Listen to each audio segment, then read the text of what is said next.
Bienvenidos una vez más a su programa Perspectivas. Les saluda Gaby Peruso. ¿Cómo se gestó el conflicto en Ucrania y cómo nos afecta actualmente en América Latina? Adicionalmente, la victoria de Gustavo Petro servirá para reconfigurar los apoyos o rechazos a Rusia en la región.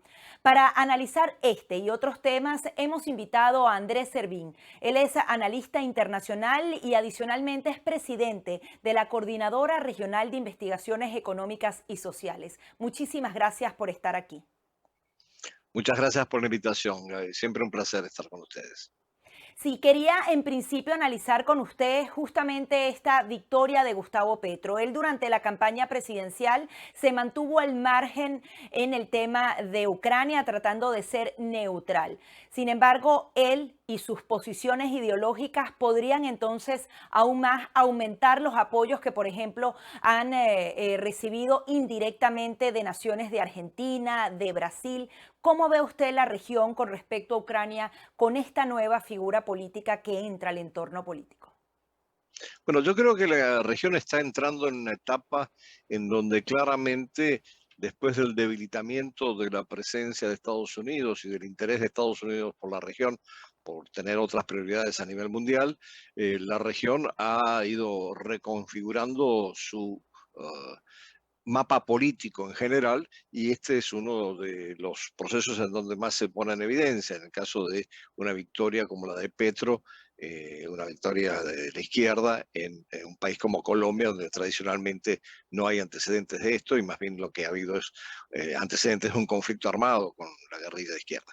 Ahora, yo creo que esto no genera otra cosa que un nuevo alineamiento de América Latina en general, desde luego dentro de su heterogeneidad, en términos de aspirar a no identificarse con ninguno de los polos potenciales de conflicto en el sistema internacional. Por un lado está un cierto grado de distanciamiento con Estados Unidos, bueno, no es el caso de Colombia, que ha estado mucho más cerca que otros países, pero por otro lado lo que hay también es una relación muy estrecha desde el punto de vista económico, cada vez más creciente en el caso de China, y una relación geoestratégica con Rusia de algunos países. Ahora, esto implica que estamos frente a un mundo multipolar, por lo menos con tres polos que emergen en este contexto, pero yo diría que además se está produciendo una reconfiguración de las relaciones de poder a nivel mundial, y la guerra de Ucrania es un punto de inflexión en ese sentido, porque se están dando como dos grandes espacios que se enfrentan eventualmente y potencialmente pueden llevar a algún tipo de conflicto. Por un lado, lo que es la Alianza Transatlántica, con una presencia definitoria en la situación de Ucrania, más que nada por la expansión y la influencia de la OTAN, y por otro lado, el espacio eurasiático, en donde se ha venido generando toda una serie de procesos que generalmente perdemos de vista por nuestra identificación más con Occidente, en el caso de América Latina. Pero en Eurasia se han venido desarrollando, voy a mencionar algunos, y es una buena ocasión de mencionarlo esta semana porque tenemos una cumbre de los BRICS en donde estas cosas se han venido reafirmando, la necesidad de que el sur global no se alinee con las posiciones de la Alianza Atlántica y ni siquiera con el sistema financiero que ha venido desarrollando a partir de Bretton Woods Occidente.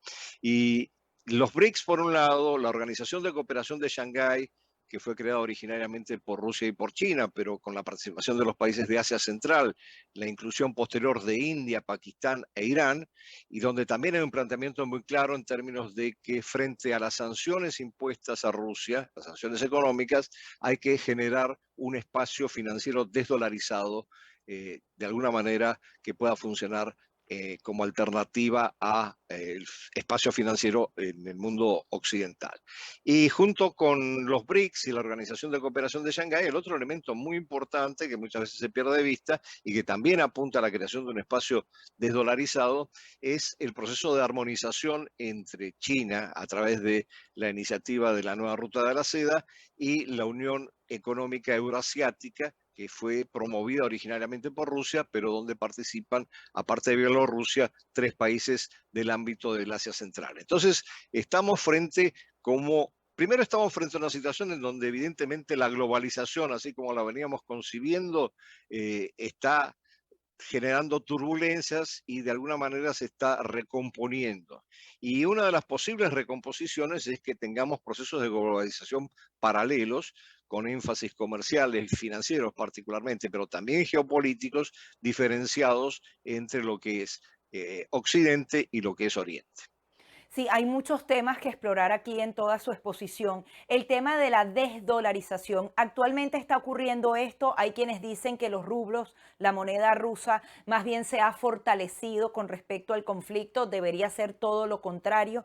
De alguna manera puede haber un plan a largo plazo de Rusia con sus otros socios, con China, para justamente debilitar a Estados Unidos, a pesar de que le cueste hoy, mañana será una ganancia. Yo no sé si el objetivo es debilitar a Estados Unidos, que tiene sus propios problemas y no necesita ser debilitado de afuera. Yo creo que el objetivo fundamental es generar alternativas a el predominio financiero y económico de Estados Unidos y del mundo occidental en el sistema internacional. No nos olvidemos que es un sistema internacional de carácter liberal desde el punto de vista económico y con valores liberales desde el punto de vista político también, que de alguna manera son cuestionados por estos nuevos actores emergentes o reemergentes. En el caso de Rusia es un actor reemergente, en el caso de China, que se ha convertido en la segunda economía mundial, y probablemente la India, que seguramente va a estar a la par de China próximamente, son factores decisivos para poder entender cómo se está cambiando el mundo y cómo eventualmente estos actores pueden estar planteando alternativas a cómo se manejan los espacios financieros y comerciales en el sistema internacional. Ahora, quiero volver al tema de América Latina. Yo creo que ambos actores, tanto Rusia, China, como también Estados Unidos y los países de Occidente, ven que hay mucha materia prima acá, tierras ricas y adicionalmente mucha mano de obra que puede ser incluso más barata que en China. Hay posibilidades económicas para América Latina de ambos lados y por eso no se tiene que casar con ninguno ni otro y es posible que realmente se creen esas fábricas masivas o el tema de la corrupción, de la debilidad institucional, va a ser imposible una América Latina fuerte como proveedor seguro del mundo. Bueno, a ver, usted me ha tirado muchos temas de una Sí, vez. perdone. Vamos a desglosarlos. Bueno, lo primero con respecto al no alineamiento, yo creo que es la gran oportunidad de América Latina, que desde el punto de vista sistémico ha sido tradicionalmente marginal al sistema internacional, periférico, pero que ahora tiene una oportunidad de adquirir una relevancia estratégica, particularmente para los actores más importantes del sistema internacional.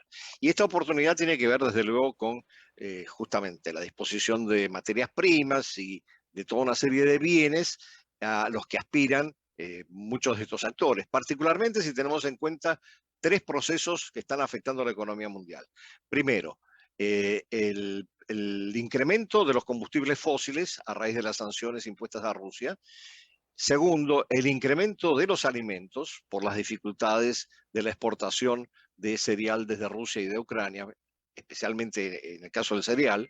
Y en tercer lugar, la dificultad de exportar fertilizantes, que son muy importantes para producir alimentos en otras partes del mundo. África ha sido muy afectada por esto, hasta cierto punto Brasil. Entonces, en este contexto, América Latina tiene grandes oportunidades, pero tiene que entender que lo que más le conviene es jugar a la diversificación, al no alineamiento y eventualmente a una capacidad de interlocución con cada uno de los actores importantes en el sistema internacional.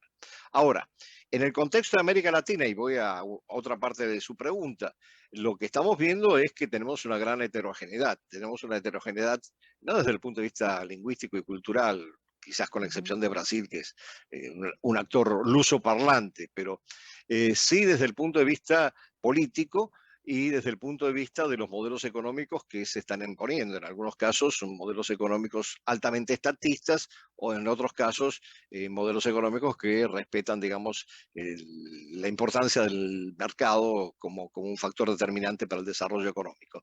Entonces, ahí es donde está la gran dificultad de poder armonizar todas estas voces disonantes en América Latina en una sola voz con una capacidad de negociar con estos actores. Y ahí lo que hemos visto hasta ahora, que lo único que ha funcionado, por ejemplo, en el caso de la CELAC, es un foro con China, pero el foro ha sido promovido fundamentalmente por China y financiado por China. Y en la CELAC lo que vemos son posiciones también muy distintas con respecto a cómo relacionarse con China y eventualmente cómo avanzar en una negociación, por ejemplo, en el caso de Mercosur con la Unión Europea. Ahí hay serias dificultades. Entonces, esto más la relación con la India y con otros actores hace que nos encontramos en una región altamente fragmentada que es incapaz de construir esa voz colectiva que necesita para enfrentar este nuevo mundo que se está desarrollando en este momento. Sí, y es que justamente todos esos organismos multilaterales no han conseguido concretar cosas específicas. Veíamos la Cumbre de las Américas y no se concretó nada como bloque. Pero ahora con esta reconfiguración mucho más roja en toda la región, ¿cómo configurar esos organismos multilaterales sin el apoyo de, por ejemplo, Canadá y España, que son las que justamente surten de dinero a esas organizaciones? ¿Cree que Rusia y China pueden aprovechar esa oportunidad y crear esos espacios para que ese bloque los favorezca a ellos? Sé que no es específicamente su tema de acción, pero como tiene tanto conocimiento para entender un poco más hacia dónde tienen que ir los países para tener prosperidad económica. Mire, uno, desde luego, cuando estamos hablando de la Unión Europea, uno de los principales inversores y socios comerciales con América Latina es España. Pero nosotros ignoramos a otros que son muy importantes. Uno de los principales inversores en América Latina es Japón. Y de Japón poco se habla mucho más de China, que sí ha tenido un incremento en su presencia desde todo punto de vista financiero, desde el punto de vista comercial, desde el punto de vista diplomático, de una política blanda, en fin. Pero yo creo que esta diversidad es justamente lo que permite a América Latina tratar de jugar todas sus cartas. Pero el tema fundamental es, nuestras élites políticas en América Latina, en cualquier país, tienen la capacidad para gestionar esta diversidad que se nos presenta en este mundo en transición, y ahí están las grandes dudas. Yo personalmente no creo que estemos frente a una nueva marea rosa o marea roja, como se planteaba hace 10, 15 años. Estamos frente a una diversidad, inclusive dentro de la izquierda, con posiciones distintas. Si comparamos a Boric con, bueno, no sé si se puede calificar de izquierda a Maduro, pero bueno, vamos a suponer que sí. Evidentemente hay unas diferencias muy marcadas, para empezar por el tema de derechos humanos. Entonces, esto hace que sea muy difícil unificar la posición de América Latina y tenemos que buscar un ámbito donde hacerlo.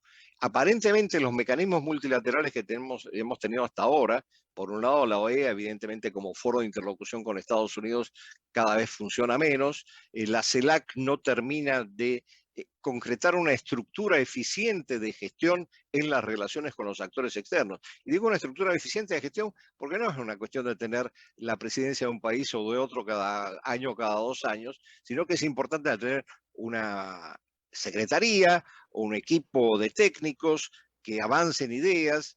Quizás el modelo ideal, y no es un organismo que depende de algún gobierno, sino que es un organismo que depende de las Naciones Unidas, es el caso de la CEPAL. La CEPAL ha provisto una serie de estudios técnicos importantísimos para entender, por ejemplo, nuestras relaciones con China.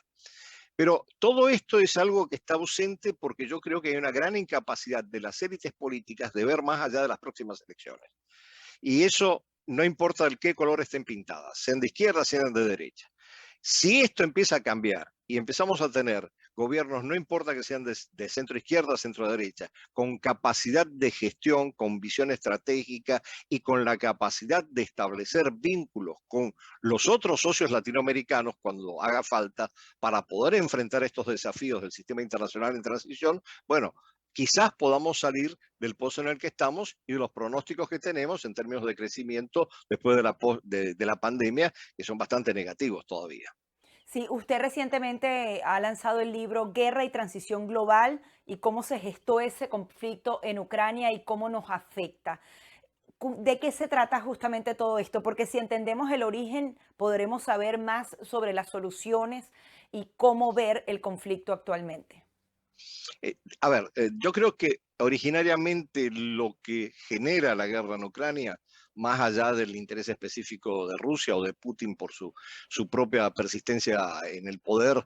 Lo que tenemos que ver con mucha claridad es que esto es el punto de inflexión en donde se confrontan Occidente con un actor que de alguna manera reniega de Occidente, como es Rusia.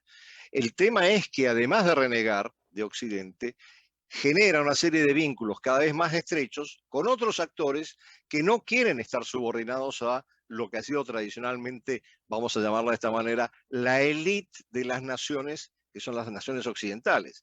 Y en esa búsqueda de deslindar su relación y tener mayor autonomía e independencia, y quizás el mejor ejemplo de eso es la India, que negocia con unos y con otros sin ningún tipo de problemas, es donde tenemos que buscar una línea que evite que estos dos bloques emergentes o estos dos polos emergentes, así sean muy diversos entre sí en el seno de cada uno de estos bloques, entren en un conflicto que pueda arrastrarnos a una guerra de carácter global.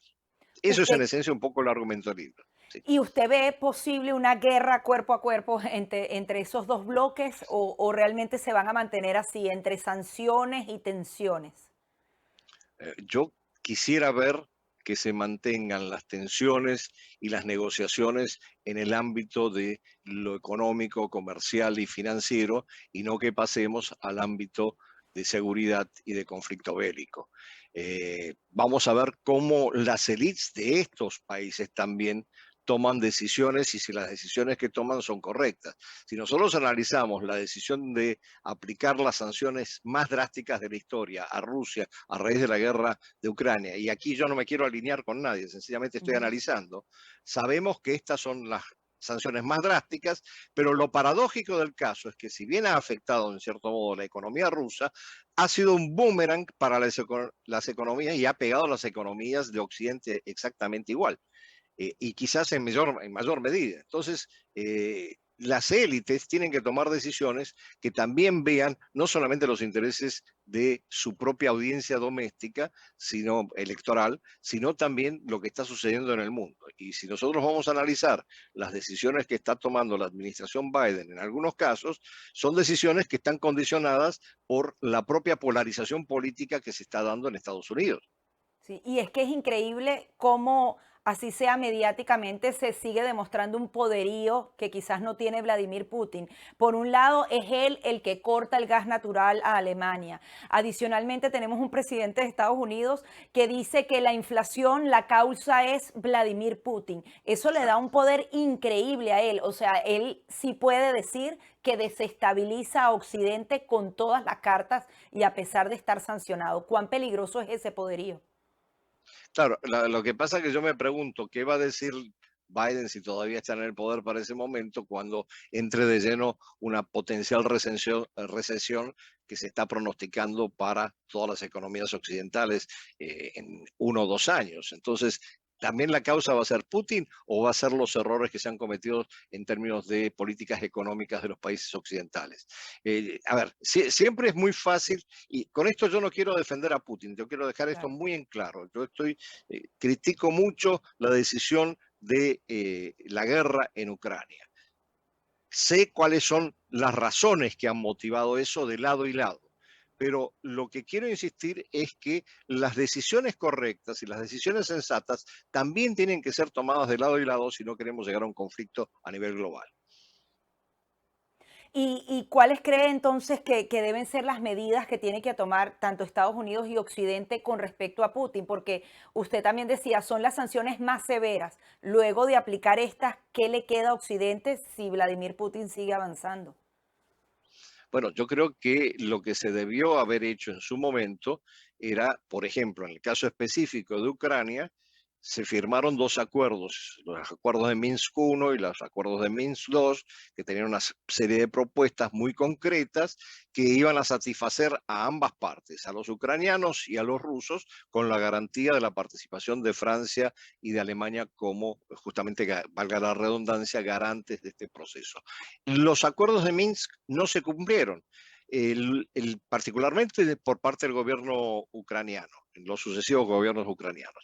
Y en el interín se han tomado decisiones desde Occidente de ir generando mayor presión hasta que obviamente salta la situación con la llamada operación especial o en realidad la guerra en Ucrania. Entonces, yo creo que no solamente hay que mirar un lado de la historia, hay que mirar los dos lados, los dos bloques, cómo funcionan, y también hacerse las preguntas del caso sobre por qué se toman ciertas decisiones en ciertas circunstancias en vez de estar buscando algún tipo de salida negociada o salida pacífica, que ahora se hace muy difícil en el contexto de esta guerra, pero quizás una vez que esto se eternice, lo que probablemente suceda, en algún momento se van a tener que sentar todas las partes y tomar alguna decisión para acabar con el conflicto en sí o por lo menos buscar algún tipo de solución estable. Finalmente, ¿qué debemos esperar de la serie de reuniones que se están llevando a cabo? Por un lado, el G7 con una Rusia excluida, adicionalmente Rusia sí en un foro económico, a pesar de que los han venido apartando de otro foro mundial, el BRICS. Todo esto va a llevar a que la Unión Europea analizando si en algún momento Ucrania entra al bloque. Bueno, lo que está sucediendo es que Estados Unidos, la administración Biden fue muy clara desde el principio. Tenía que restaurar después de la administración Trump las alianzas de Estados Unidos. Y lo hizo efectivamente en el caso de Europa, restableciendo los vínculos de la alianza transatlántica como tal. Busca hacer lo mismo en el ámbito del Indo-Pacífico y le resulta mucho más difícil porque ahí también la posición de muchos de los países, más allá de Eurasia, digamos, de estos actores que mencionaba antes, por ejemplo, la ASEAN o India misma, tratan de mantener una posición de no alineamiento, de no involucrarse en un conflicto entre Occidente y Oriente, y mucho menos de tener un conflicto con China. India, a pesar de tener un conflicto fronterizo con China, es altamente interdependiente desde el punto de vista económico con la economía china. Los países de la ASEAN les sucede exactamente lo mismo y no quieren verse involucrados en algún tipo de conflicto en el Indo-Pacífico, que es el escenario muy probable de un conflicto bélico por los temas que tienen que ver con el mar meridional de la China, Taiwán y toda una serie de roces y tensiones que se han venido generando entre Estados Unidos y China en el ámbito del sudeste asiático en particular. Entonces, aquí el punto fundamental es si va a primar la racionalidad de buscar, bueno, tenemos conflictos comerciales o tenemos competencia tecnológica, bueno, veamos cómo vamos resolviendo esto, generemos los mecanismos para regular este tipo de conflictos, pero no lleguemos a un conflicto de carácter bélico en donde, entre otras cosas, se puede desatar el Armagedón por la disponibilidad de armamento nuclear, principalmente de Estados Unidos y de Rusia, pero en cierta medida también se está desarrollando en China y en otros países. No nos olvidemos que de las cuatro potencias que mencionaba en el ámbito euroasiático, las cuatro potencias que mencionaba tienen disponibilidad nuclear. Y estamos hablando no solamente de Rusia y China, sino que estamos hablando de la India y Pakistán. Sí, ojalá nos quedemos entonces en esas tensiones y negociaciones como usted lo señalaba. Muchísimas gracias por estar aquí. No, muchas gracias Gaby por la invitación. Era Andrés Servín, quien es analista internacional y también presidente de la Coordinadora Regional de Investigaciones Económicas y Sociales, también autor del libro Guerra y Transición Global y cómo se gestó el conflicto en Ucrania. Hasta aquí nuestro programa Perspectivas.